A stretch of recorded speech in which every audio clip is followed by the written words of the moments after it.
There are 17 things I've learned after flying the Air 3S for a year, and in this video I'm going to let you in on all of them. And chances are you don't know at least some of these tips, and some of them could save you from crashing or losing your Air 3S. So diving right in, tip number 1 is increasing the max speed on your Air 3S. Now the Air 3S can technically go up to 60 miles in sport mode, especially with a tailwind, and it can even break around 50 or so in wind-free conditions. But by default, this maximum speed is not unlocked. So to unlock it, we'll just go here into our settings, go over to control, come down to gain and Expo tuning settings, go to sport mode and drag the max horizontal speed all the way up to 60 miles per hour. By default, it is set lower, but when you increase it all the way up to 60, it unlocks the full speed capabilities of the drone. Next up, tip number 2 is setting up a button on your remote controller to switch between the cameras. This is much faster than having to tap the little button on the screen. You could just click a button and switch between the 24mm and 70mm cameras. Now to set this up, you'll just go into the settings menu, again come to the control tab and scroll down to button customization, then come down to either the C1 or the C2 button on your RC2. I have it set to C2. Go over to the camera tab, scroll down until you find switch cameras and click on that. And you can also set this up with your RCN2 or RCN3 without a screen on it. You'll just need to map it to the single custom button on the front. Tip number 3 is using custom gain and Expo settings for smoother footage. Especially on the Air 3S with the 3x telecamera, it can be challenging to fly super smoothly and get smooth shots without any jerky motion in it. And if you're using the default gain and Expo settings, you're making it a lot harder for yourself. So to set these up, we'll again go to our settings, go to the control tab, again come back to gain and Expo tuning settings, and here we have settings for Cine, normal, and sport modes. I don't really use Cine a lot, so I just leave it on the default settings, but you'll want to change the settings for normal and sport modes. Now there are a bunch of settings here and I am going to run through them quickly, but don't worry, you don't have to memorize all of these settings. I've actually put them into a PDF checklist along with all of my other cinematic settings for the Air 3S, and I'm giving it away completely for free, and link to download it is in the description. But just to run through these quickly, in normal mode, I have my max horizontal ascent and descent speeds all set to the max. Max angular velocity is set to 75 degrees a second, yaw smoothness is set to 15, and brake sensitivity at 100. Then under Expo, up down set to 0.25,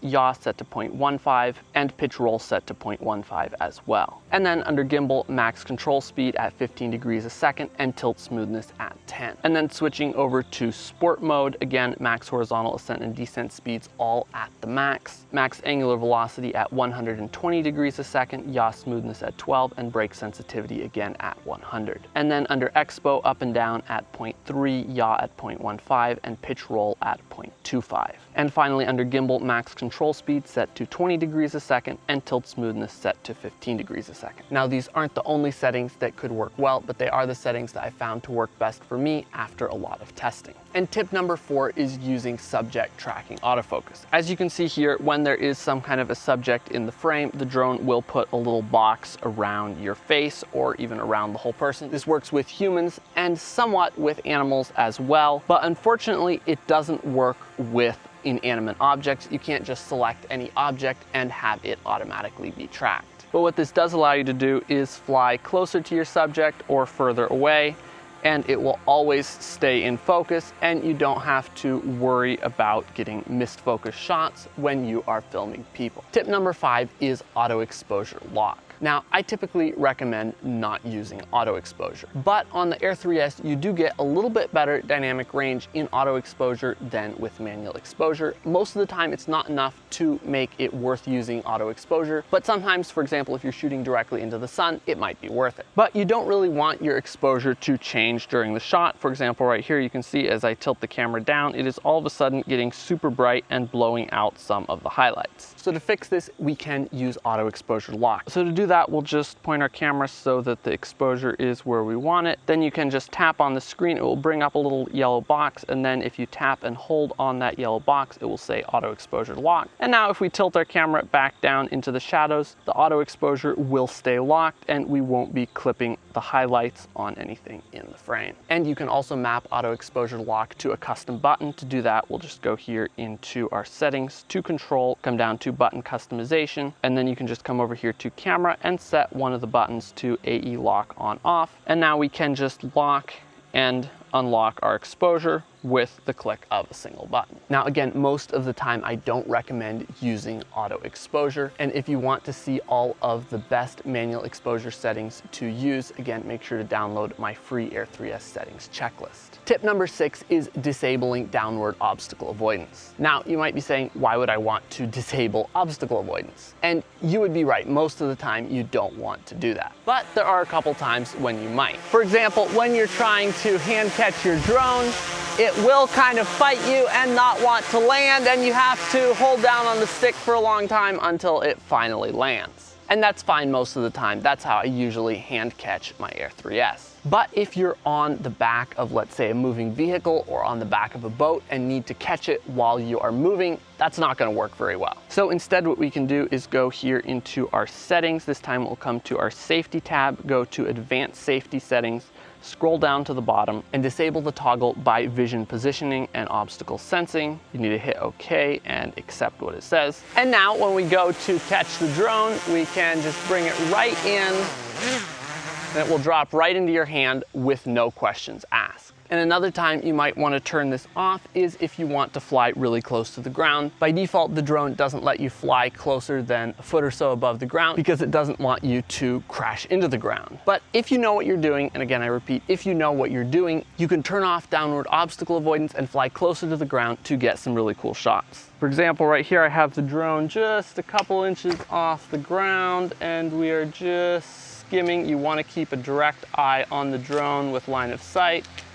Otherwise, you're probably going to run into the ground. And as you can see, we're getting some cool shots that we couldn't get otherwise. Just don't forget to turn this back on when you are done with these particular situations, because the drone won't slow down at all when it starts to get close to the ground, and you 100% will smash your drone into the ground if you're not paying attention. Tip number 7 is using color display assist. I recommend shooting in D-Log-M for the best color grading flexibility. And when you're shooting in D-Log-M, your footage will look kind of flat and boring and not super inspiring while you're flying. And you can fix that by just tapping on your camera settings here, going right under the color mode selection and turning on color display assist. This will add contrast and saturation to your footage and make it look much better. This does not affect the footage that gets written to the SD card, only what you see while you're flying, so you still preserve full color grading flexibility in the files recorded to the SD card. Tip number 8 is cruise control. Now, you actually won't find this anywhere in the interface on the drone, so the way you need to enable it is go into the settings, come back to control and button customization. As you can see, we're living here quite a bit. Come to your custom 1 or custom 2 button, go over to the control tab and click on cruise control. And now when you are flying, let's say I want to fly forward and upward and fly to the side a little bit and turn a little bit.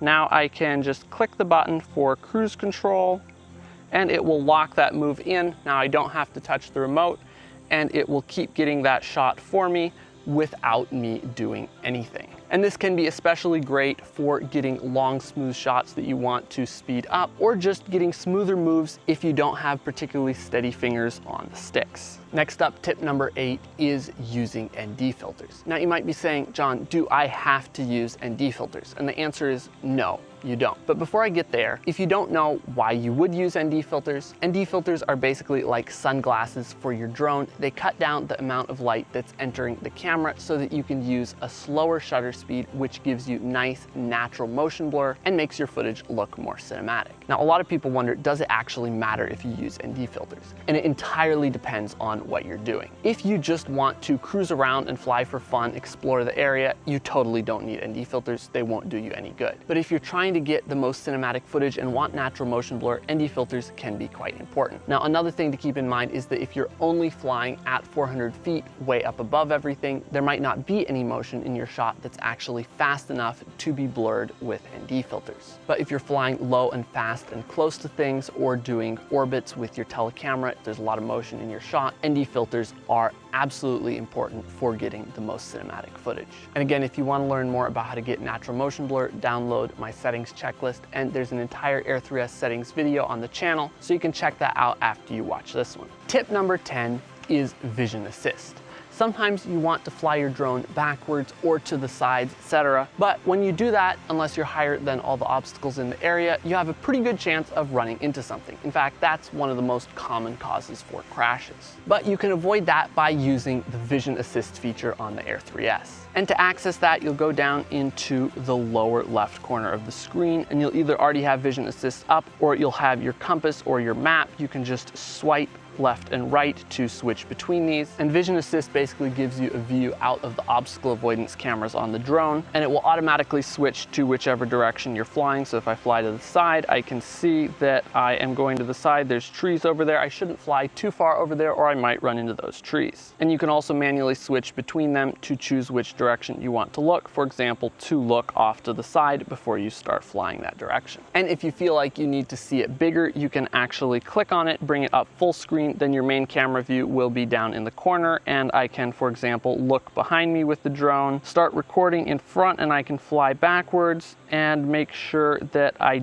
don't run into these trees. Now you might be wondering, why not just rely on obstacle avoidance? Well, obstacle avoidance doesn't always work. Sometimes it will fail and run into things, especially if there aren't leaves on the trees. And also this works in sport mode, where obstacle avoidance is disabled. And next up, tip number 12 is using focus peaking for manual focus. Now, most of the time autofocus will work fine, but sometimes if you're trying to focus on something that isn't a person or an animal, autofocus just isn't working very well, and so then you'll want to manually focus. And so to do that, you'll just click on the AF button right next to where you switch between cameras, and this will put it into manual focus mode, and you can just click and drag up and down to focus between far away and really close. Now, on the screen, especially in bright sunlight, it can be hard to tell what is in focus. So to fix that, we'll just go here into our settings, come over here to camera, and we'll scroll down to where it says peaking level right under the histogram. And you can change this between low, normal, and high. This is just basically how much of an effect this gives. And as you can see, when we switch back over here to our camera feed, there are red dots on whatever is in focus. So I can very clearly tell now I'm focused on the background, and now I'm focused on this tree. Tip number 12 is using the right return to home settings. Fail-safe return to home is great, but if you don't have your settings right, it could actually cause you to crash your drone. So to get to these settings, we will go into the settings menu, make sure we're in the safety tab, and we'll scroll down to return to home settings. First of all, there's two different return to home modes. Optimal will basically use the sensors on the drone to weave between obstacles and come back at a lower altitude, whereas preset will just go up to a certain height and then fly back. If you have it set to preset, and that's what I usually use, you'll want to make sure that that altitude is higher than any objects in the surrounding area. Otherwise, the drone could potentially run straight into them. I usually just keep this set at 400 feet because I don't want to have to worry about how high obstacles in the area are. And there's one more return to home setting that you can't afford to miss, and that is what the drone will do when you lose signal to it. And to find that setting, we'll scroll all the way down to the bottom of the safety menu and click on advanced safety settings. And right up at the top, we have signal lost. By default, this is set to return to home, where the drone will fly back to you if you lose signal. And this is what you want 99% of the time. But if you are flying, for example, under some trees or indoors, and you somehow lose signal to the drone will ascend straight up, run into those trees, and crash. I've had this happen before,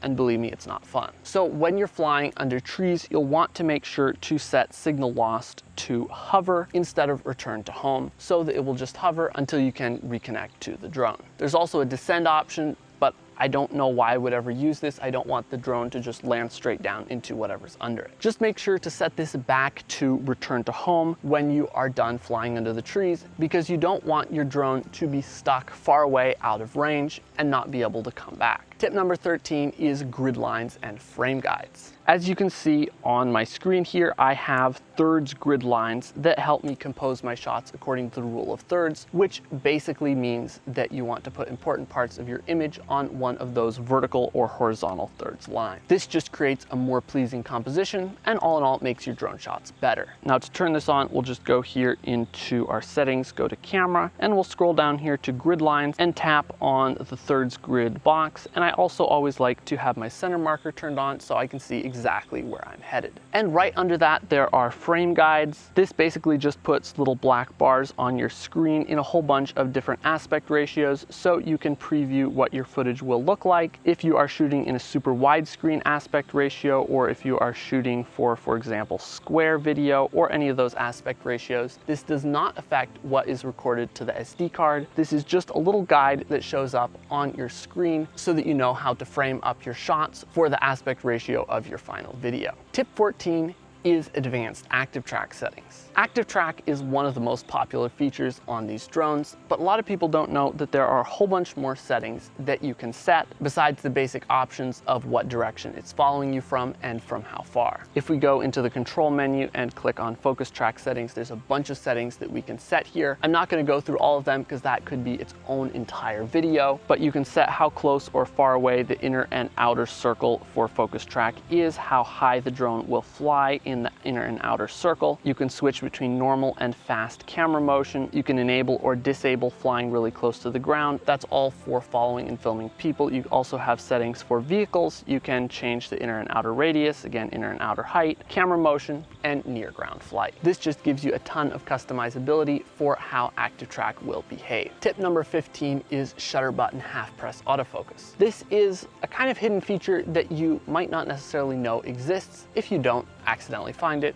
or watch this video. Instead of tapping on the screen to autofocus on something, you can just half press the photo button on the DJI RC2 remote. Now, this doesn't just work in photo mode. You can be in video mode like I am right now. Point the camera at what you want to look at, half press the shutter button, and it will autofocus. Don't press it down all the way or you will switch over into photo mode, but that's just a handy way to more quickly make sure your focus is correct. Tip number 16 is vertical shooting. On the Air 3S, you can actually shoot vertical video even though the drone doesn't rotate its camera into vertical mode. To do that, you'll just go here into your camera settings and switch the resolution from 4K to 2.7K 9:16. Now you might wonder why use this instead of just cropping in post, and the reason is because it uses the full height of the 4:3 aspect ratio sensor, which gives you a wider field of view than cropping into the narrower 16:9. And tip 17 is overexposure warnings. If you want to see if some part of your shot is overexposed, you can just go here into the settings, go over to camera, and scroll down just under focus peaking level and turn on overexposure warning. And this will put zebra stripes across any part of your shot that is overexposed. This is just a super easy way to tell what parts of your shot might be starting to get too bright and clip the highlights.